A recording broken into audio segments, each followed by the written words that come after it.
Now everybody knows who Sophie Cunningham is. Everybody wants a piece of Sophie Cunningham. Her jersey is the #1 selling jersey in the WNBA. Sold out. Now, why? I don't guess you could buy the entire WNBA. One shirt, one post, one player. That's all it took to throw the entire WNBA into absolute chaos. What seemed like an ordinary pre-game outfit quickly turned into one of the biggest talking points in women's basketball. Sophie Cunningham didn't simply wear an Arby's shirt. According to many fans, she made a statement that challenged the league itself. Within hours, social media exploded, sports shows couldn't stop discussing it, and the conversation stretched far beyond basketball. What started as one simple decision suddenly became a symbol of frustration, defiance, and a movement that nobody inside the league appeared ready for. We know somebody that has gotten ridiculously popular this year with the Indiana Fever. I made a prediction that she was going to be the second most popular player on this team by the end of the year. And then, of course, there was the big incident during the Connecticut Sun game.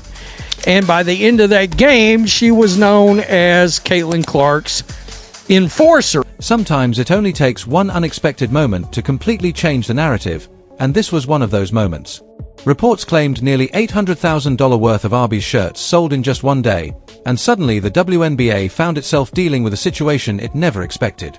While league officials attempted to regain control of the conversation, fans did the exact opposite, turning Sophie Cunningham into one of the biggest stories in all of sports. Before long, rumors even surfaced linking her to opportunities in professional wrestling, showing just how far beyond basketball this story had traveled. At that point, this wasn't simply about one player anymore. It had become a battle over image, publicity, and fan support. The controversy itself began after a sequence during a game that left viewers furious. Sophie absorbed a hard shot to the head without receiving a whistle. Moments later, she appeared to be grabbed around the neck, yet once again, no foul was called. Fans flooded social media accusing officials of completely losing control of the game. Rather than continuing to stay quiet, Sophie eventually responded by uploading a TikTok mocking the referees, describing them as slow, useless, and blind.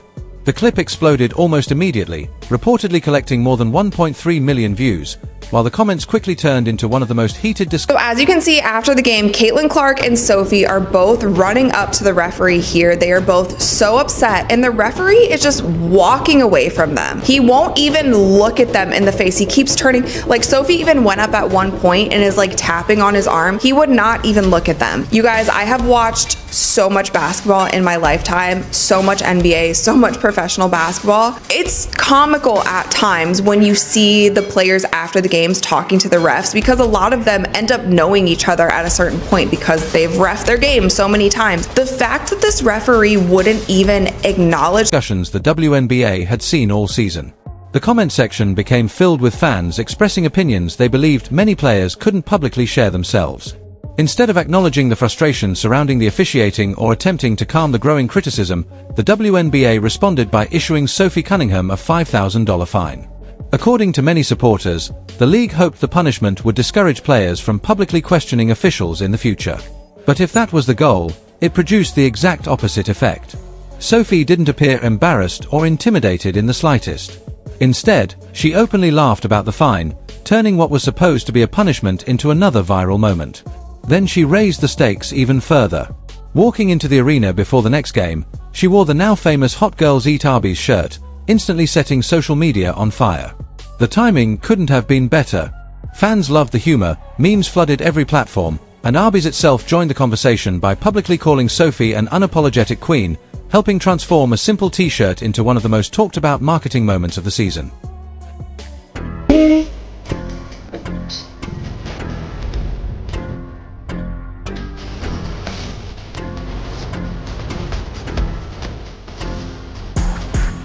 From that point forward, the internet completely took over the story. Thousands of fans filled the comments with reactions, calling the moment legendary and joking that Sophie Cunningham had shaken the entire WNBA using nothing more than a fast food t-shirt. Reports quickly claimed the shirt had sold out across multiple states, and demand continued climbing throughout the following day. By then, estimates suggested roughly 800,000 shirts had been purchased, creating millions in revenue that had absolutely nothing to do with the WNBA itself. According to many observers, what the league may have hoped would become a minor controversy instead evolved into one of the biggest marketing victories women's sports had seen in years. Rather than fading from the spotlight, Sophie became even more recognizable than before.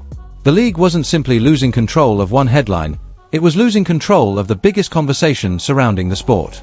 At the same time, Sophie's TikTok account reportedly exploded from around 300,000 followers to more than 1.7 million, proving that every attempt to quiet the discussion only seemed to make her audience grow larger.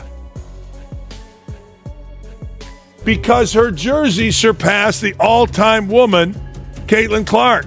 The most popular woman ever in the WNBA, Caitlin Clark, got her jersey surpassed by Sophie Cunningham. Why? Because Sophie Cunningham stood up for Caitlin Clark. She did all of these Instagrams, she did all of this stuff, and next thing you know, it all didn't matter. It didn't matter. I mean, I'm looking at her Instagram now.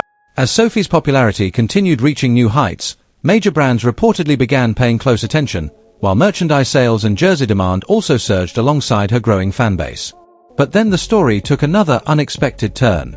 Jeannie Buss, owner of the Los Angeles Lakers and Women of Wrestling, publicly suggested that Sophie would be a perfect fit for WOW, Women of Wrestling, even describing her as exactly the kind of enforcer the WNBA needed, not only for herself but also as someone willing to stand beside Caitlin Clark during the league's increasingly physical games. Before long, Caitlin Clark's name naturally became part of the discussion as well. Then Angel Reese added another twist after reposting the Arby's clip with a fire emoji alongside the caption, "They scared of real ones." Whether it was intended as support or simply social media engagement, the post immediately fueled another wave of debate. According to many fans, the biggest irony in the entire situation was impossible to ignore. They argued that the WNBA had unintentionally created this movement through its own decisions. Instead of improving officiating, critics believed the league focused on fining players. Instead of listening carefully to its biggest personalities, it appeared to punish them. And through every controversy, Sophie Cunningham gradually transformed from a role player into one of the most recognizable faces of fan frustration across the league. This arrangement into the Chicago Sky game. Of course, the Indiana Fever, I would like to say beat the brakes off the Sky, but really it felt like they underachieved a good bit yesterday with so many Sky members being out of the lineup. But nonetheless, she came walking in to the arena yesterday wearing that. There she is right there. Let's just bring this up over at Tater Report. There she is right there. Hot Girls Eat Arby's. I can only imagine, and I have no idea. I would assume this is some kind of... While league executives continue trying to shape the public narrative and maintain control over the conversation, Sophie Cunningham seems perfectly comfortable writing her own story instead. Every interview, every social media post, and every public appearance continues building her image without waiting for the league's approval. According to her supporters, she's no longer following the script that others expect her to follow. She's creating her own, and millions of fans continue paying attention every step of the way. Hey, you know what, at the end of the day, this is an entertainment business. I know a lot of people pay a lot of money to come and watch us play, and so we want them to have fun. And at the end of the day, I work my tail off in the off season, and now this is my fun. I want to go out there, I want to smile, I want to laugh, I want to get the crowd involved, and that's just who I am. I'm an energy player, and at the end of the day, I'm going to do whatever the team needs. But when you get this building popping, it's really hard to... National television every game. That helps your brand.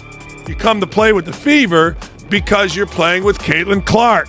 You become friends with one of the most powerful, popular athletes in America. But then there's always that moment. And for Sophie Cunningham, that moment occurred the other day with a takedown, a grab. It was perceived that she was protecting Clark. Wasn't really that. But that's all right. Let perceptions rule. And now people are interested. It's good. Now fans are asking much bigger questions than anyone expected when this story first began. Is the WNBA truly doing enough to protect its biggest stars? Has inconsistent officiating and constant controversy started damaging the league's reputation? Or is the organization slowly creating problems that are pushing its own players into unnecessary conflicts instead of allowing basketball to remain the center of attention? Those questions continue spreading across social media with every new development.